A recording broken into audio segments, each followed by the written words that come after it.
చంద్రబాబుకు మరోసారి గుణపాఠం చెప్పడానికి ప్రజలు సిద్ధంగా ఉన్నారన్నారు డిప్యూటీ సీఎం నారాయణస్వామి. 14 ఏళ్ల టీడీపీ రాక్షస పాలన చూసిన జనం ఇప్పుడు మళ్లీ ఆ పార్టీని నమ్మే స్థితిలో లేరని స్పష్టం చేశారు. చిత్తూరు జిల్లా గంగాధర నెల్లూరు మండలంలో ఇంటింటి ప్రచారం నిర్వహించిన ఆయన వైఎస్ఆర్సీపీ అభ్యర్థి కృపాలక్ష్మికి ఓట్లు వేయాలని అభ్యర్థించారు.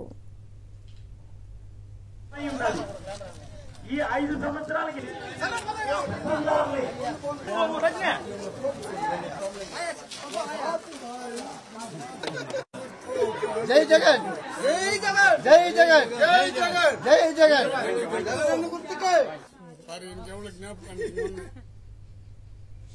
ఎక్కడికి వెళ్లినా సీఎం జగన్ ఫ్యాన్ గుర్తుకే ఓటు వేస్తామని ప్రజలంతా ముక్త కంఠంతో చెబుతున్నారంటున్న డిప్యూటీ సీఎం నారాయణస్వామితో మా correspondent Madhu face to face.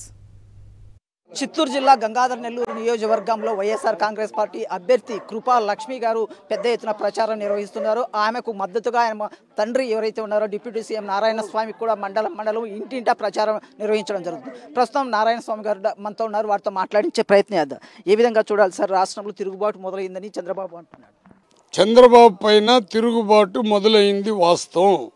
Chandrababu పైన ఓటర్లుగా ఉండేవాళ్ళు అన్ని క్యాస్ట్లు అన్ని కులాలు కూడా జనాలు జగనన్న జనాలందరూ కూడా ఓటర్స్ ఎవరికి అయితే ఓటు హక్కు ఉందో వాళ్ళందరూ కూడా చంద్రబాబుతో తిరుగుబాటు చేస్తుండేది వాస్తవం.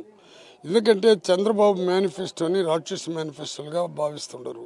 చంద్రబాబు మాటని వెన్నుపోటుదారుని మాటలుగా భావిస్తుండరు.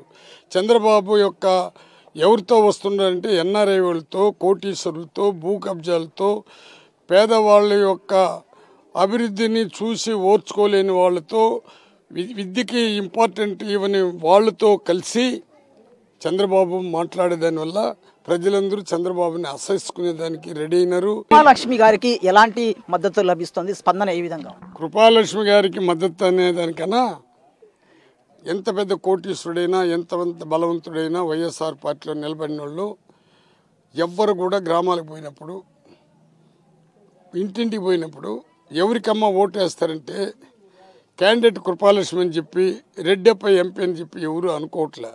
ఇది రాష్ట్ర వ్యాప్తంగా ఇదే విధంగా ఎవరికమ్మ ఓటు అంటే జగనన్నకి. ఏం గుర్తామంటే ఫ్యాన్ గుర్తు. ఇంకా కృపాలక్ష్మికి జనాలంతా కృపాలక్ష్మితో ఉన్నారు, జగనంతా ఉండే వాళ్ళందరూ కృపాలక్ష్మికి.